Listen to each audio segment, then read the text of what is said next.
Bom, gente, dando continuidade, né, na nossa aula de hoje, vamos pegar o nosso livro de reforço na página 37, né, e o nosso livro de história na página 23.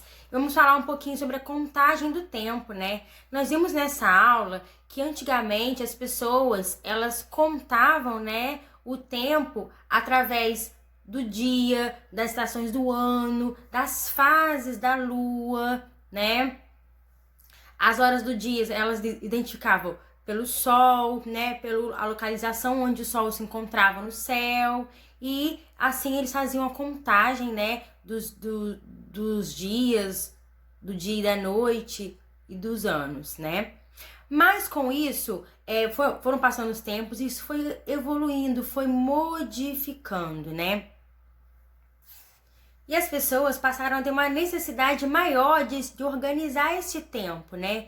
E aí foi criado, né, o calendário, né? O calendário que nós utilizamos nos dias de hoje. Foi criado também o relógio, né? Para poder estar marcando as horas do dia mais exatamente, né? Para a gente poder estar sabendo o que fazer durante o dia.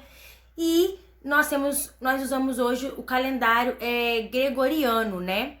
Que ele se baseia em 365 dias, né, do ano e 6 horas, levando em consideração, né, os anos bissextos, que aí no caso muda as horas. E os anos bissextos são aquelas diferenças que a gente vê no mês de fevereiro, que é contado, né, de 4 em 4 anos. De 4 em 4 anos, o mês de fevereiro tem 29 dias e 28 dias, né? E com as horas, os minutos, os dias, os meses e os anos, nós nos organizamos, né, a nossa vida e nosso dia a dia.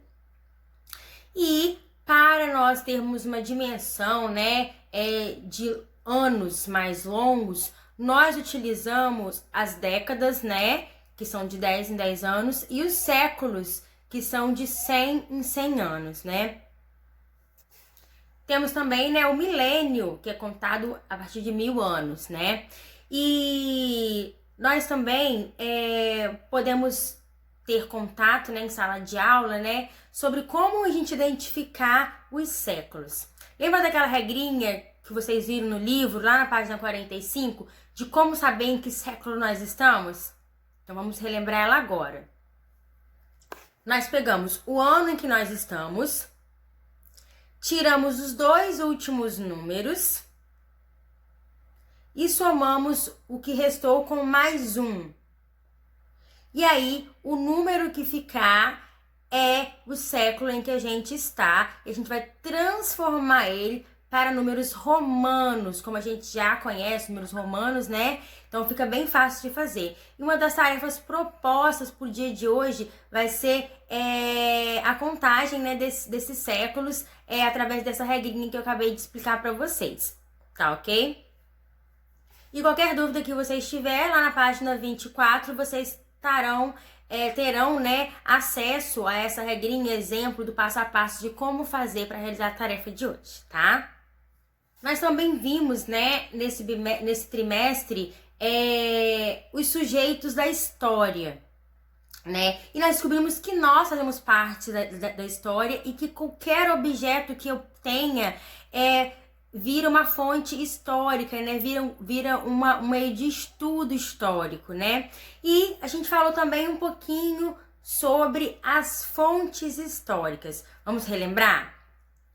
Nós tínhamos, né, como fontes históricas os documentos, né, nós temos, né, ainda os documentos oficiais, né, nós tínhamos também as coleções que eram denominadas como fotografias, como objetos para estudo, né, nós tínhamos também os objetos arqueológicos, que nos demonstravam como aquelas pessoas viviam naquele tempo, né? E é um dos recursos uma das fontes que é muito utilizada nos dias de hoje também, né?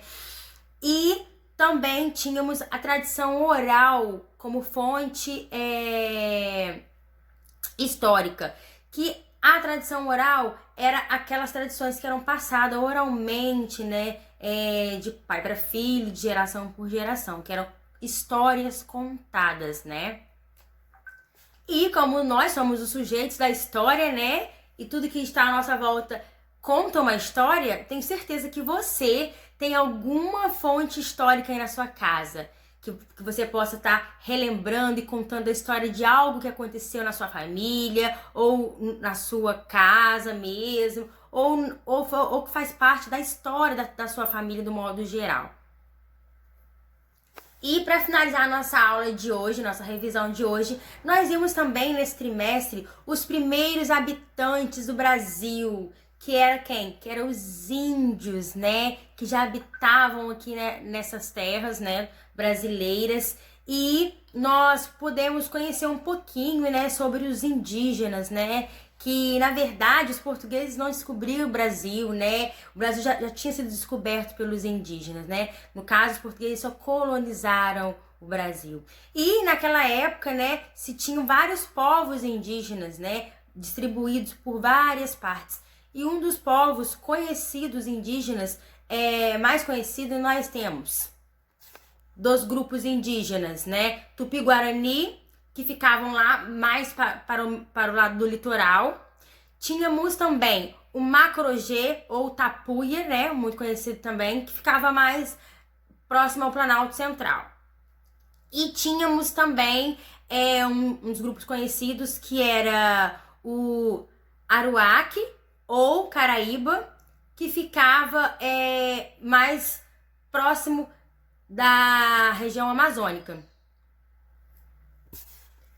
E quando os portugueses chegaram, né, eles deram de cara, né, com esses povos, né, principalmente o Tupi-Guarani. Agora que nós relembramos um pouquinho sobre esses assuntos, vamos pegar o nosso livro e realizar as atividades propostas para o dia de hoje, tá? Bons estudos! Qualquer dúvida, estou à disposição. E qualquer dúvida, vocês também têm as videoaulas falando na íntegra sobre esses assuntos, tá? Um beijo grande e até a próxima aula.